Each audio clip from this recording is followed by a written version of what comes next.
আসসালামু আলাইকুম প্রিয় দর্শক। কল্পনা করুন একটা শহর যেটা শুধু ইট পাথরের নয়, বরং কোটি কোটি মানুষের বিশ্বাসের কেন্দ্র। মক্কা, ইসলামের পবিত্রতম স্থান, যেখানে কাবা শরীফ দাঁড়িয়ে আছে হাজার বছর ধরে। কিন্তু এই শান্তির শহর কি সবসময় শান্ত ছিল? না। ইতিহাসের পাতায় মক্কা বারবার রক্তে রঞ্জিত হয়েছে। হাতির সেনা থেকে শুরু করে আধুনিক বিদ্রোহ, এই শহর দেখেছে অগণিত আক্রমণ। আজকের ভিডিওতে আমরা ঘুরে আসব সেই অন্ধকার সময় থেকে, যেখানে যুদ্ধ, লুটপাট আর বিশ্বাসের লড়াই মক্কাকে কাঁপিয়ে দিয়েছে। তাই সাবস্ক্রাইব করুন, লাইক দিন আর শেয়ার করুন। চলুন সময়ের পাতায় ডুব দিই।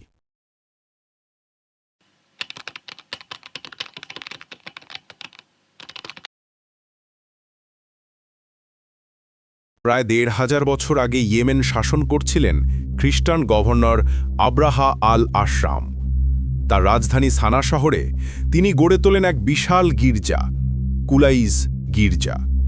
তার স্বপ্ন ছিল আরবের মানুষ কাবার পরিবর্তে এই গির্জাকেই তীর্থস্থল হিসেবে গ্রহণ করবে। কিন্তু আরবের হৃদয়ে কাবার প্রতি যে গভীর টান, তা কেউ নড়াতে পারেনি। তীর্থযাত্রীরা মক্কাকেই বেছে নিতে থাকল। কথিত আছে, কিছু আরব যুবক প্রতিবাদের প্রতীক হিসেবে গির্জায় অশোভন আচরণ করে যায়। অপমান আর ঈর্ষায় জ্বলে ওঠেন আব্রাহা। তিনি স্থির করলেন, মক্কা ধ্বংস করলেই কেবল মানুষ সানার গির্জার দিকে ফিরবে। বিশাল এক বাহিনী গঠন করা হল। সেনাদের সাথে ছিল কয়েকটি বিরল ও শক্তিশালী হাতি, যাদের দেখা আরববাসীর কাছে ছিল এক বিস্ময়। সবচেয়ে বড় হাতির নাম ছিল মাহমুদ। আব্রাহার সেনারা ইয়েমেন থেকে উত্তরে যাত্রা শুরু করল।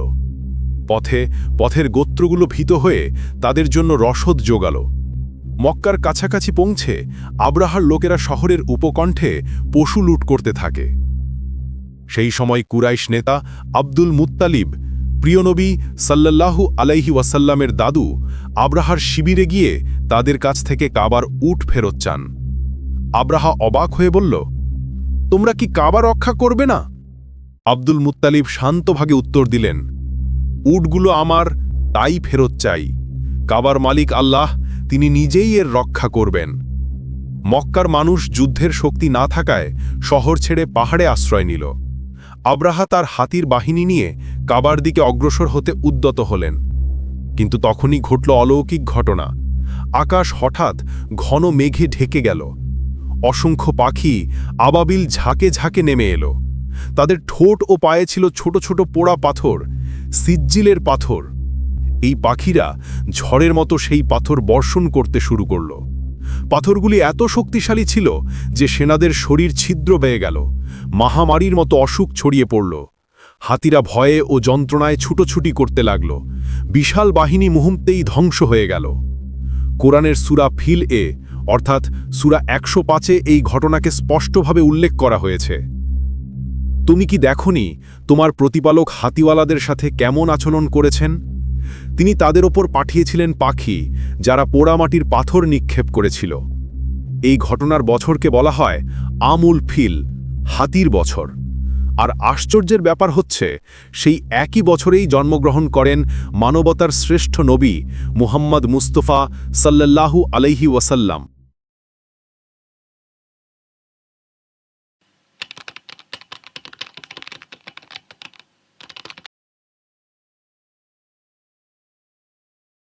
হিজরতের ৮ বছর পর ইসলামের শক্তি ও প্রভাব তখন আরব জুড়ে ছড়িয়ে পড়েছে।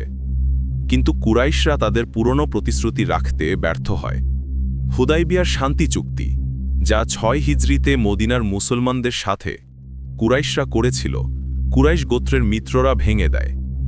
মুসলমানদের মিত্র খুজাহ গোত্রের উপর হঠাৎ আক্রমণ হয়, রক্তপাত ঘটে।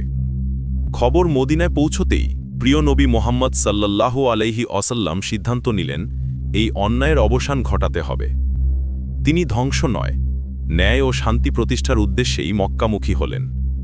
১০,০০০ সাহাবী, এত বড় বাহিনী আরব উপদ্বীপে আগে দেখা যায়নি।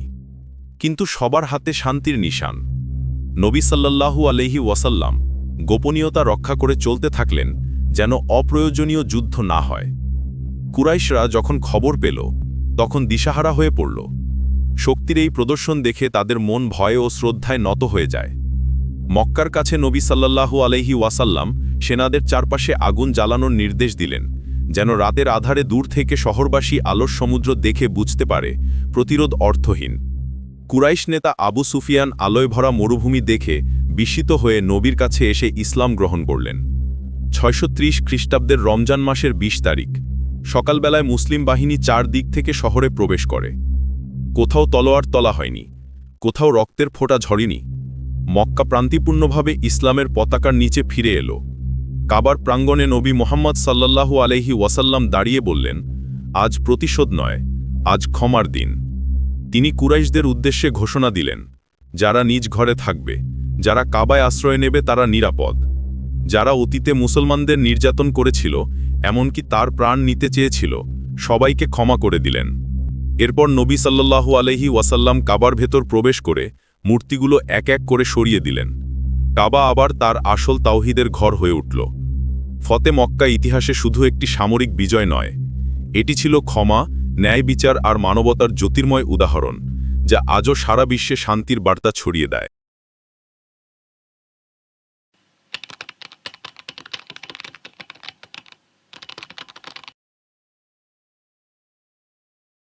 ইমাম হুসাইন রাদিয়াল্লাহু আনহুয়ের কারবালার শাহাদতের মাত্র 2 বছর পরেই আরব উপদ্বীপ অস্থির হয়ে ওঠে। মদিনা ও মক্কার মানুষ ইয়াজিদ ইবনে মুয়াবিয়ার শাসনের বিরুদ্ধে বিদ্রোহ ঘোষণা করে।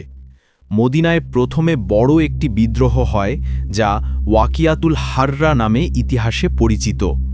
মদিনার মানুষ ইয়াজিদের প্রতি আনুগত্য স্বীকার করতে অস্বীকার করলে উমাইয়া খলিফা ইয়াজিদ সেনা পাঠান এবং ভয়ঙ্কর হত্যাযজ্ঞ চালানো হয়।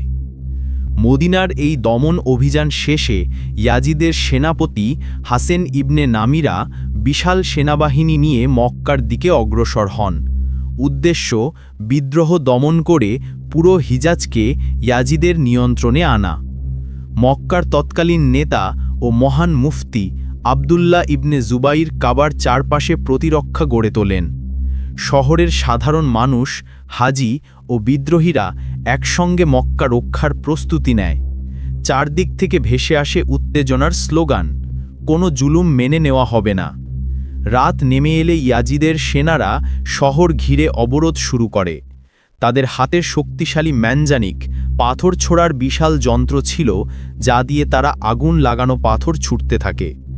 অল্প সময়ের মধ্যে কাবার ছাদের কাপড়ে আগুন ধরে যায়, শিখা ছড়িয়ে পড়ে কাবার কাঠের অংশেও। হাজিরা ভয়ে চারদিকে ছুটছে, কেউ কেউ চোখের সামনে কাবার কাপড় জ্বলতে দেখে কান্নায় ভেঙে পড়ছে। এমনকি পবিত্র কাবার ছাদের কিছু অংশ ধসে পড়ার মতো অবস্থা হয়। মক্কার আকাশে শুধু ধোঁয়া আর অগ্নিশিখা। তবুও মক্কার মানুষ দমে যায়নি। ইবনে জুবাইর এবং তার সঙ্গীরা অবরোধের মুখেও শহর রক্ষা করতে থাকেন। ইতিহাসে বর্ণিত আছে, তাদের এই অদম্য সাহস ইয়াজিদের সেনাদের জন্য বড় চ্যালেঞ্জ হয়ে দাঁড়ায়। অবশেষে এই সংঘাত কয়েক সপ্তাহ ধরে চলতে থাকে, কিন্তু ইয়াজিদের হঠাৎ মৃত্যু সংবাদ এলে উমাইয়া সেনারা ধীরে ধীরে পিছু হটতে শুরু করে। মক্কা বেঁচে যায়, কিন্তু কাবার গায়ে আগুনের দাগ ইতিহাসে চিরস্থায়ী হয়ে রইল।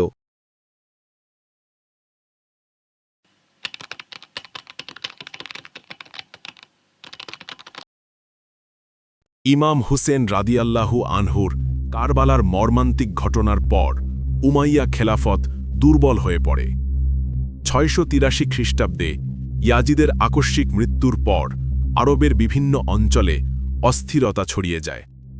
এই সময়ে আবদুল্লাহ ইবনে জুবায়ের, প্রবীণ সাহাবী জুবায়ের ইবনে আওয়ামের সাহসী পুত্র, মদিনা থেকে মক্কায় এসে নেতৃত্ব গ্রহণ করেন। তিনি ছিলেন কুরাইশ বংশের একজন সম্মানিত আলিম ও সাহসী যোদ্ধা।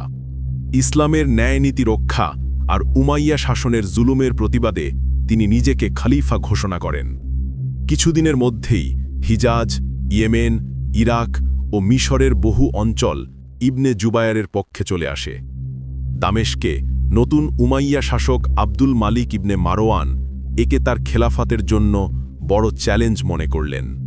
প্রথম দিকে দামেস্ক থেকে প্রেরিত সেনারা ইবনে জুবায়েরকে পরাজিত করতে ব্যর্থ হয়, কিন্তু 691 খ্রিস্টাব্দে আব্দুল মালিক সবচেয়ে কৌশলী ও নির্মম সেনাপতি হাজ্জাজ ইবনে ইউসুফকে বিশাল বাহিনী নিয়ে মক্কা অভিযানে পাঠান। মক্কা তখন পাহাড়ে ঘেরা এক অদম্য দুর্গের মতো। হাজ্জাজ শহর ঘিরে দীর্ঘ অবরোধ শুরু করেন। তিনি বিশাল ম্যানজানিক পাথর নিক্ষেপ যন্ত্র স্থাপন করে কাবার দিকে লাগাতার পাথর ও অগ্নিবর্ষণ চালান। কাবার দেয়াল ক্ষতিগ্রস্ত হয়, কিছু অংশ ধসে পড়ে। মক্কার মানুষ চরম কষ্টে দিন কাটায়, খাবার ও পানির সংকট, অবিরাম গোলাবর্ষণ। তবুও ইবনে জুবায়ের আত্মসমর্পণ করেননি। তিনি প্রতিদিন সাহস নিয়ে জনগণকে বলতেন, আমরা আল্লাহর ঘর রক্ষার জন্য দাঁড়িয়েছি, বিজয় বা শহীদ দুই আমাদের জন্য গৌরব। দীর্ঘ কয়েক মাসের অবরোধ শেষে 692 খ্রিস্টাব্দের এক ভোরে হাজ্জাজের সেনারা চূড়ান্ত আক্রমণ চালায়। ইবনে জুবায়ের শেষ মুহূর্ত পর্যন্ত লড়াই করে কাবার নিকটে শহীদ হন। তার দেহ কাবার দরজার পাশে পড়ে থাকে, আর তার দৃঢ় বিশ্বাস ইতিহাসে অমর হয়ে যায়। অবশেষে মক্কা আবার উমাইয়া খেলাফতের নিয়ন্ত্রণে আসে। কাবা পরবর্তীতে পুনর্নির্মাণ করা হয়, কিন্তু এই সংগ্রামের ক্ষত ইতিহাসের পাতায় অমোচনীয় হয়ে রইল।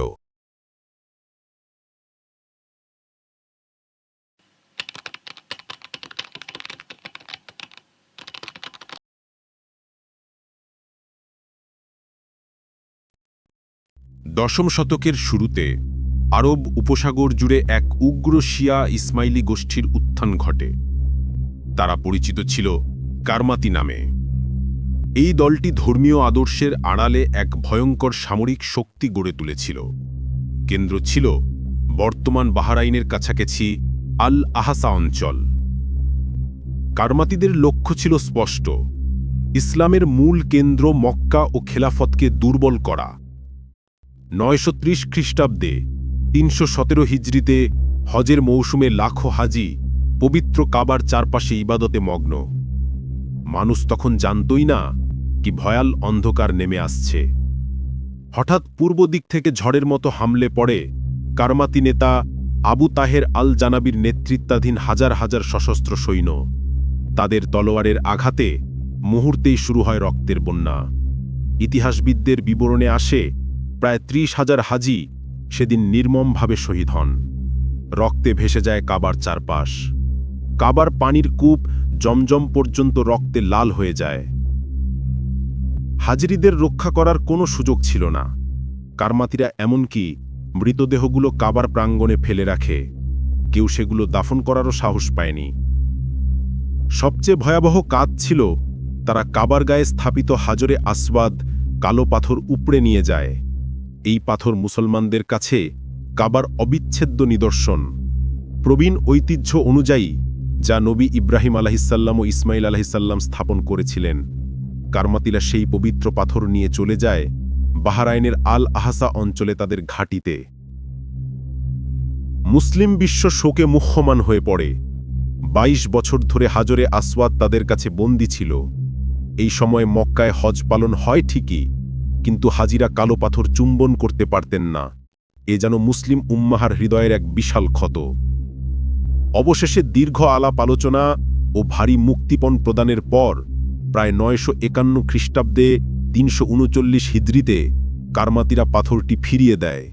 পাথরটিতে তখনও আঘাতের চিহ্ন, ফাটল এবং বহু টুকরো হয়ে গিয়েছিল, যা আজও হাজরে আসওয়াদের গায়ে দেখা যায়।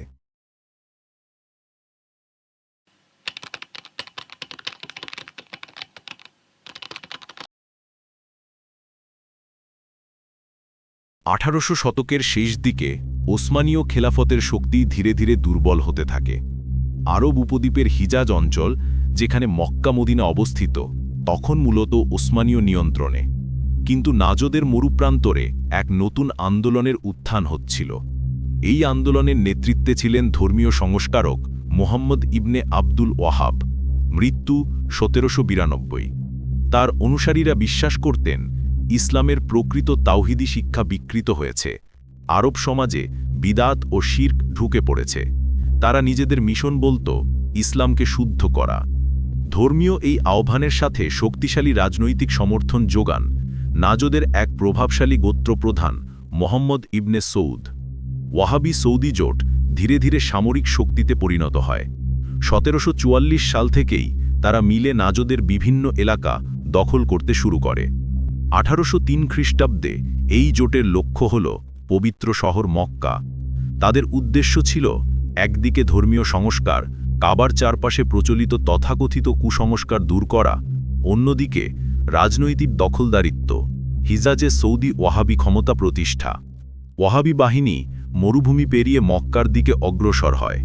ওসমানীয় তুর্কি প্রশাসন তখন দুর্বল, স্থানীয় শরীফ পরিবারের প্রতিরক্ষা শক্তিও সামান্য। ফলে বড় ধরনের প্রতিরোধ ছাড়াই তারা 1803 সালের এপ্রিলে মক্কা দখল করে নেয়। ইতিহাসে উল্লেখ আছে, শহরে প্রবেশের পর তারা কাবার চারপাশের অনেক প্রাচীন কবর, গম্বুজ ও মাজার ধ্বংস করে, যেগুলো তারা বিদাত মনে করত। তবে কাবার কাঠামো বা হাজিদের ওপর বড় কোনো হামলা চালানো হয়নি। তবুও শহরের মানুষের মনে তীব্র আতঙ্ক ছড়িয়ে পড়ে। হজযাত্রীরা স্বাভাবিকভাবেই শঙ্কিত হয়ে পড়েন। ওসমানীয়রা তখনই পাল্টা ব্যবস্থা নেওয়ার জন্য প্রস্তুত হতে থাকে। কয়েক বছরের মধ্যে 1813 সালে মিশরের গভর্নর মোহাম্মদ আলী পাশার নেতৃত্বে ওসমানীয় বাহিনী হিজাজে প্রবেশ করে এবং সৌদি ওয়াহাবি শক্তিকে মক্কা মদিনা থেকে বিতাড়িত করে।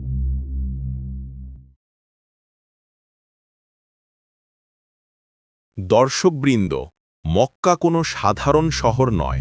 এটি বিশ্বের কোটি কোটি মুসলমানের হৃদস্পন্দন, ঈমানের কেন্দ্রবিন্দু। হাজার বছরের ইতিহাসে বারবার এর দিকে ধেয়ে এসেছে আক্রমণ, শক্তিধর রাজা বাদশাহেদের সেনাবাহিনী, রাজনৈতিক ষড়যন্ত্র ও ভয়ঙ্কর লড়াই। কারো হাতে ছিল হাতির বাহিনী, কারো হাতে জ্বলন্ত পাথরের গোলা। কেউ লুট করেছে, কেউ কাবার দেয়ালে আগুন লাগিয়েছে, কিন্তু লক্ষ্য ছিল একটাই, এই পবিত্র ঘরকে দুর্বল করা, মুসলমানদের মন থেকে ভয়ের সৃষ্টি করা। তবুও ইতিহাস সাক্ষী, কেউ সফল হয়নি। কারণ আল্লাহ কুরআনে স্পষ্ট প্রতিশ্রুতি দিয়েছেন, আল্লাহ নিজেই এই ঘরের রক্ষক। ইঙ্গিত সূরা ফিল। হাতির সেনা ধ্বংস হয়েছিল আকাশের পাখির ঝড়ের পাথরে। কারমাতিদের ভয়াবহ আক্রমণও কাবার মর্যাদা ভাঙতে পারেনি। ওহাবি বা উমাইয়া কেউ নয়, কোনো সাম্রাজ্য নয়। কাবা আজও অটল, আল্লাহর সুরক্ষায় অক্ষত। আজও কোটি কোটি মানুষ পৃথিবীর নানা প্রান্ত থেকে মক্কায় ছুটে আসে হজ ও ওমরা পালনের জন্য। দিনরাত তাওয়াফে ঘিরে থাকে এই ঘর, এক আল্লাহর সামনে নিঃশর্ত আত্মসমর্পণের সাক্ষ্য দেয়। এই পবিত্র ইতিহাস আমাদের মনে করিয়ে দেয়, সত্যের ঘরকে ধ্বংস করা যায় না। আল্লাহর ঘরকে নিভিয়ে দেওয়ার শক্তি কোনো জুলুমের নেই। দর্শকবৃন্দ, এই ছিল মক্কার দীর্ঘ ইতিহাসে ঘটে যাওয়া সবচেয়ে গুরুত্বপূর্ণ আক্রমণ ও সংগ্রামের কাহিনী। হাতির বাহিনীর অলৌকিক ধ্বংস থেকে শুরু করে কারমাতিদের ভয়াল হামলা, ইবনে জুবায়েরের সাহসী প্রতিরোধ, ওয়াহাবি দখল থেকে ওসমানীয় পুনর্দখল পর্যন্ত। যদি এই ভিডিওটি আপনার কাছে তথ্যবহুল ও ভালো লেগে থাকে, তাহলে লাইক দিন, আপনার মতামত কমেন্টে জানান আর চ্যানেলটি সাবস্ক্রাইব করতে ভুলবেন না।